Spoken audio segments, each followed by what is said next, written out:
साफ साफ साफ। क्या लिखना पाकिस्तान पे? थोड़ा सा ईको कम करो, हल्का सा।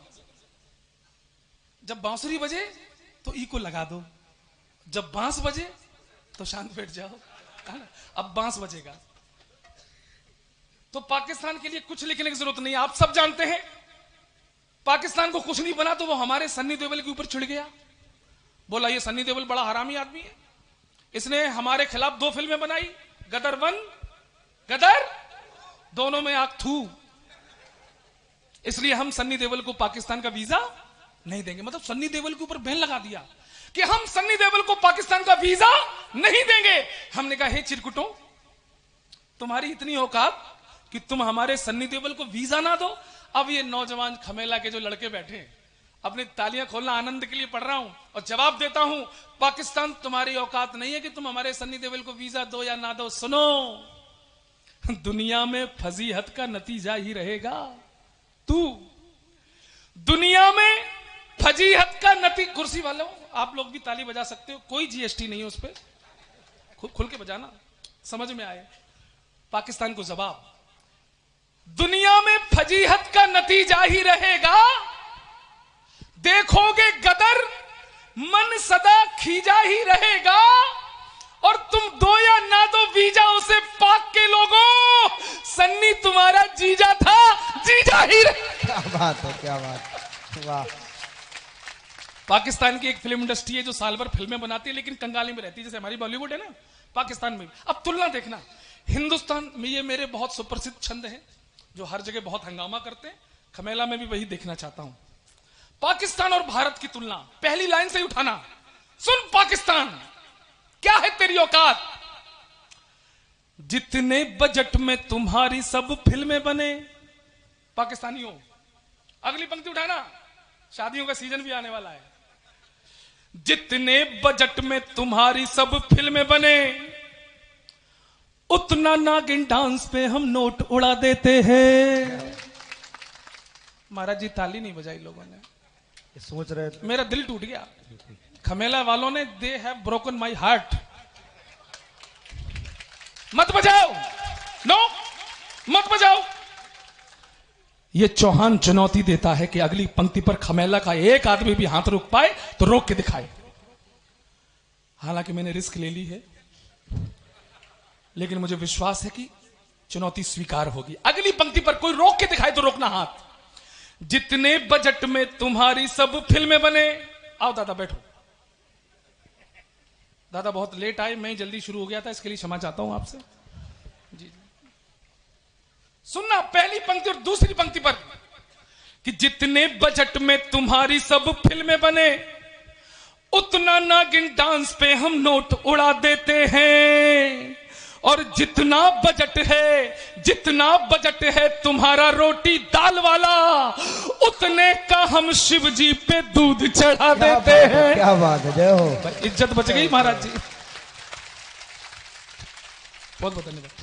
और जितना बजट है तुम्हारा खेल कूद वाला, उतने का हम कुश्तियों के दांव लड़ा देते हैं। इस पे तो हंगामा होगा। जितना बजट है तुम्हारा खेल कूद वाला, उतने का हम कुश्तियों के दांव लड़ा देते हैं, और टोटल बजट के बराबर तो यहां लड़कियों के फोन में रिचार्ज बढ़।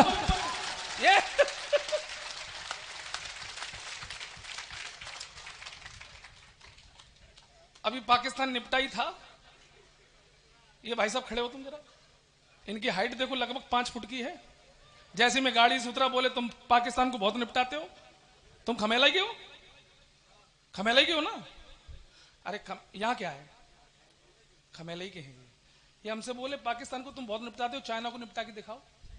अब इनकी हाइट देखो 5 फुट। भाई साहब चाइना के फौजियों की हाइट होती है 2.5-3 फुट की, तुम 5 फुट के होके कह रहे हो उनको निपटाओ। मजाक वाली हंसो मत भाई साहब। हेलो, चाइना की फौज में आपको 2.5-3 फुट से ज्यादा का जवान नहीं दिखेगा, लेकिन अगर आपको चाइना की फौज में भी कोई 5-6 फुट का जवान दिख जाए तो समझ जाना खमेला वालों के पुरखे कभी चाइना की तीर्थ यात्रा पर गए होंगे और समाज सेवा करके आए होंगे। चाइना को गाली देने की जरूरत नहीं है, चाइना को हम प्यार से निपटा सकते हैं। अब सुनिए, चाइना को ऐसे निपटाया जा सकता है। इसको थोड़ा सा गाने लायक बनाओ। मैंने कहा आनंद लेना, मैंने कहा ए चाइना।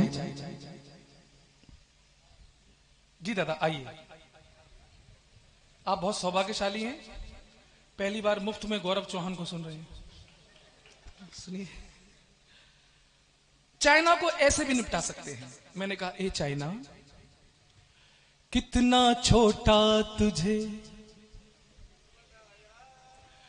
रब ने बनाया। अगली पंक्ति उठा देना। हो कितना छोटा तुझे रब ने बनाया, जी करे पीटता रहूं। कितना छोटा तुझे रब ने बनाया, जी करे पीटता रहूं। अरे तू है झूठा, तू है शातिर, तू करता बेईमानी। तुझसे ज्यादा अच्छे लगते हमको वो जापानी। कितना छोटा।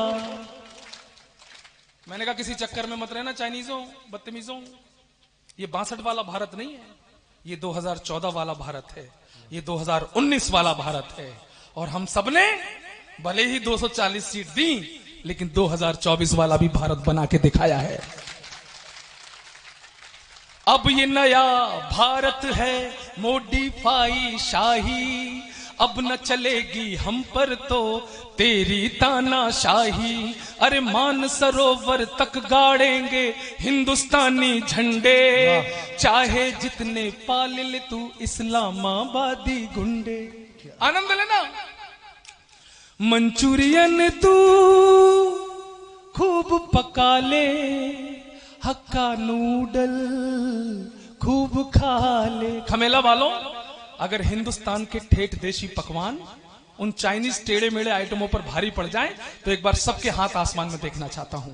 मंचूरियन तू खूब पका ले, हक्का नूडल खूब खा ले। साग चने का मक्के की रोटी खाकर जीने वाले, साग चने का मक्के की रोटी। तालियां कमजोर है, लेकिन पंक्ति जो आ रही है उस पर बजाना, थोड़ा शांत हो जाओ। साग चने का मक्के की रोटी खाकर जीने वाले, साग चने का मक्के की रोटी खाकर जीने वाले। मेरी फौज के सारे पट्टे मट्ठा पीने वाले। कितना छोटा। यह है हिंदुस्तान। महाराज जी, मट्ठा का नाम लेते ही मुझे दही की याद आ गई। दही से बनता है, और दही का नाम लेते ही मुझे रायता याद आ गया, और रायता का नाम लेते ही मुझे केजरीवाल याद आ गए, क्योंकि वो रायता फैलाते बहुत फैलाते रायता, है ना भाई साहब। मतलब दिल्ली में, दादा दिल्ली में कुछ भी गड़बड़ हो जाए, दोषी कौन? मोदी। दिल्ली में कूड़ा हो गया, दोषी कौन? दिल्ली में भ्रष्टाचार बढ़ गया, दोषी कौन? मोदी। दिन रात आप लोग केजरीवाल को जानते हो, धरना विशेषज्ञ। मतलब अगर वो बाथरूम में 20 मिनट बैठ जाए तो पत्नी ये समझती कि वहां भी धरने पे बैठ गया। हाँ, तो ऐसा आदमी है। अब सुनना, दिन रात मोदी मोदी, केजरीवाल के मुंह से केवल मोदी मोदी, ये है मोदी वो है। मोदी जी को गुस्सा आ गई, और मोदी जी ने रात के 12 बजे केजरीवाल को ही फोन लगा दिया, और केजरीवाल को फोन लगाकर मोदी जी ने एक गाना गाया।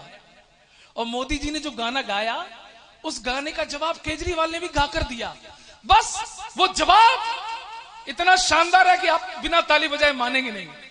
मोदी जी ने केजरीवाल से कहा, ए केजरी, ए केजरी,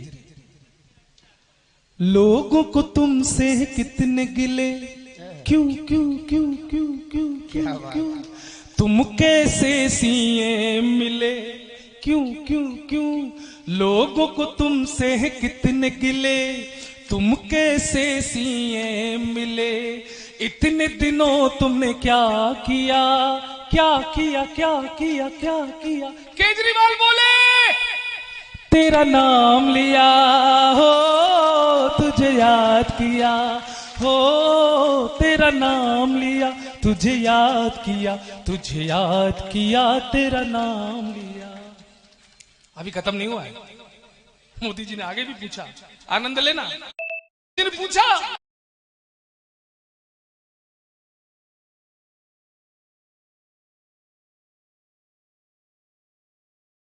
फिर से बताना जोर। पिछले घोटालों की जांच वांच की, नहीं नहीं नहीं, लोकपाल वाले बिल पे बात की, नहीं नहीं नहीं, फ्री वाईफाई तुमने लॉन्च की, नो नेवर, फिर और भला क्या किया। केजरीवाल फिर बोले, क्या बोले? तेरा नाम लिया हो, तुझे याद किया। अंतिम कुछ पंक्तियां रखता हूं महाराज जी, आपने इस छोटे से कवि को अपने मंच पर जगह दी, इसके लिए मैं आपका बहुत बहुत आभारी हूं।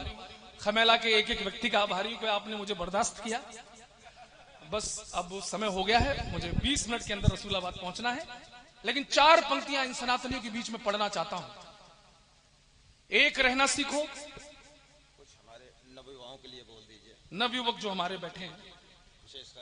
4 पंक्तियां मैं अपनी बहनों के लिए पढ़ना चाहता हूं। यहां बहुत सारी बहनें बैठी हैं जिनके मैं कपड़े देख रहा हूं, वो इसलिए देख रहा हूं, मन में पीड़ा है महाराज जी। हमारी बहन बेटियों के कपड़ों से दुपट्टे गायब हो चले हैं। ये दुपट्टे किसने गायब किए? जो माता पिता बैठे हैं, बड़े भाई बहन बैठे हैं, जरा सोचना। दुपट्टे हमारी अस्मिता का प्रतीक थे, हमारी बहन बेटियों की। दुपट्टे कहां चले गए? किसने गायब किए ये दुपट्टे? किस साजिश के तहत गायब हुए ये दुपट्टे? बहनों, तुम क्या पहनो क्या ना पहनो, ये तुम्हारी आजादी। गौरव चौहान की कोई औकात नहीं कि तुम्हें कह सके कि ये पहनो। लेकिन अगर तुमने आजादी इस तरह मनाना सीख ली तो इस भाई की अपील भी सुनो, क्योंकि भाई जब लव जिहाद में फंसती अपनी बेटियों को देखता, बहनों को देखता है, श्रद्धा के 36 टुकड़े देखता है, तो मन में पीड़ा होती है और ये कहना पड़ता है। मेरी बहनों सुनना, आज के बाद आप क्या डिसीजन ले आप जाने, लेकिन गौरव चौहान बोलता है, आज यहां बोल रहा हूं, कल देश में जो मंच भी मिलेगा मैं वहां बोलूंगा। लेकिन सुन लेना, ये आजादी आपकी, आप क्या पहनो क्या ना पहनो। लेकिन एक बात याद रखना, अगर फैशन हुआ हावी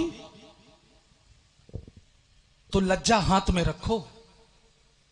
मान लेना मेरी बात बहनों, अगर फैशन हुआ हावी तो लज्जा हाथ में रखो। सदा मजबूत खुद को आप हर हालात में रखो। और बनी हो आधुनिक तो फिर तुम्हारी जिम्मेदारी है। दुपट्टा छोड़ रखा है तो कट्टा साथ में रखो। ये बात, दुपट्टा छोड़ रखा है तो कट्टा साथ में रखो। और ये कट्टा वो कट्टा नहीं है, कट्टा प्रतीक है आपके शौर्य का, आपके साहस का। वो भी लाओ, वो हिम्मत लाओ। जब भी नाखून बड़ा करो तो कम से कम वो नाखून इतनी तैयार करो कि कोई भी जिहादी, कोई भी 2 कौड़ी का इंसान तुम्हारी तरफ गलत नजर डाले तो उन्हीं लंबे नाखून उसका सीना चीर सको। ये हिम्मत रखो मेरी बहनों। फिर क्या पहनो क्या ना पहनो आपकी जिम्मेदारी है। अंतिम 4 पंक्तियां पढ़ता हूं महाराज जी, बहुत समय मुझे भी निकलना है गोपाल भैया। अंतिम 4 पंक्तियां, दूसरी कौमों से सीखो मेरे हिंदू भाइयों। भीड़ जुटाना सीखो, शोर मचाना सीखो। आप कुछ कह नहीं पा रहे हैं, कुछ कर नहीं पा रहे हैं, तो जो तुम्हारे हिस्से की लड़ाई लड़ रहे हैं ना, उनकी आवाज में दम भरो, उनका उत्साह बढ़ाओ। तो किसी की भी हिम्मत नहीं होगी जो भारत में खड़ा होकर बोलेगा भारत तेरे टुकड़े होंगे इंशाअल्लाह इंशाअल्लाह। आप सबने सुने थे वो नारे। जवाहरलाल नेहरू विश्वविद्यालय में कुछ गद्दार खुलेआम चिल्ला रहे थे भारत तेरे टुकड़े होंगे। लेकिन खमेला के लोगों, इस बार जब मैं विदा हूं आपसे, ये माइक छोड़ूं, तो आपकी तालियां मुझे आश्वस्त करें कि देशभक्तों की आवाज अभी मध्यम नहीं हुई है। शंखनाद ऊंचा है, गांडीव की टंकार ऊंची है। ये तालियों का डमरू बजा के दिखाना कि भोले के कितने भक्त बैठे हैं यहां पर, और जवाब देना उनको जो कहते हैं भारत तेरे टुकड़े होंगे इंशाअल्लाह इंशाअल्लाह। तुम भारत के टुकड़े करोगे, ये खमेला वाले ढोल मंजीरे बजाते रहेंगे? जवाब एक एक हाथ खोल लो भाई साहब, आप हाथ खोल के बैठो। चौथी पंक्ति इतनी खतरनाक है कि अचानक खोलोगे तो बगल वाले को चोट लग जाएगी। खोल के बैठो महाराज जी। अंतिम पंक्तियां सुनाने को मैं 2 घंटे खड़ा हो सकता हूं, लेकिन मुझे दूसरों को भी ख्याल रखना है। ऐसे नहीं टुकड़े होंगे भारत के। खमेला के देशभक्तों के हिलोर उठे। ये जज्बा जंग लड़ने का कभी भी चुक नहीं सकता। ये जज्बा जंग लड़ने का कभी भी चुक नहीं सकता। कभी ये काफिला कुर्बानियों का रुक नहीं सकता। और कन्हैया हो या खालिद हो, लगा ले जोर कितना भी, अरे बदन में जान है तब तक तेरा तिरंगा झुक नहीं सकता। एक बार मेरे साथ बोलेंगे, भारत माता की जय, भारत माता की जय, वंदे मातरम, वंदे मातरम, जय जय श्री राम। जय श्री राम। बहुत बहुत धन्यवाद। बहुत बहुत धन्यवाद हमारे गौरव भैया जी का। और आप खमेला की ऐसी पवित्र भूमि पर पधारे। कानपुर देहात में हमें लगता है प्रथम आगमन है आपका, हो चुका है, बहुत बार हुआ है, लेकिन खमेला इस क्षेत्र में प्रथम आगमन में व्यासपीठ से बहुत बहुत शुभकामनाएं आपको प्रेषित करता हूं। आइए, बहुत बहुत धन्यवाद है। आइए भाई साहब। हाँ, व्यासपीठ से आप लोग जोरदार तालियों भैया से गौरव जी स्वागत का करिए। माल्यार्पण कर जैसा स्वागत व्यास जी के किया है द्वारा वैसे स्वागत किया विदाई जा भी रहा करें। है। और इन कामनाओं के साथ एक मिनट, हम तो चाहेंगे अगर इस खमेला की भूमि पर कोई भी धर्म का आयोजन हो तो प्रयास करिए आप लोग हमारे गोपाल भैया से संपर्क बना करके। और इस बार तो 20 मिनट ही समय दिया, हम तो ऐसा लग रहा था रात भर अगर कार्यक्रम होता रहे तो खमेला की धरती से आवाजें बंद नहीं होगी तालियों की। वाह वाह, दो दो धन्यवाद। और मैं अपनी जय तरफ से श्री राम, व्यासपीठ से जय श्री राम। पे पगड़ी पहना करके मैं स्वागत करता हूँ। लीजिए भाई, फोटो लीजिए। और आइए, बहुत बहुत धन्यवाद है। और इस कार्यक्रम में हमारे चाचा श्री विश्वनाथ जी तिवारी जो इस कार्यक्रम के आयोजक हैं, उनके द्वारा हमारे गौरव भैया का पगड़ी बांध करके स्वागत किया जा रहा है। हम सभी लोग जोर से ताली बजा करके स्वागत करेंगे। जय श्री राम।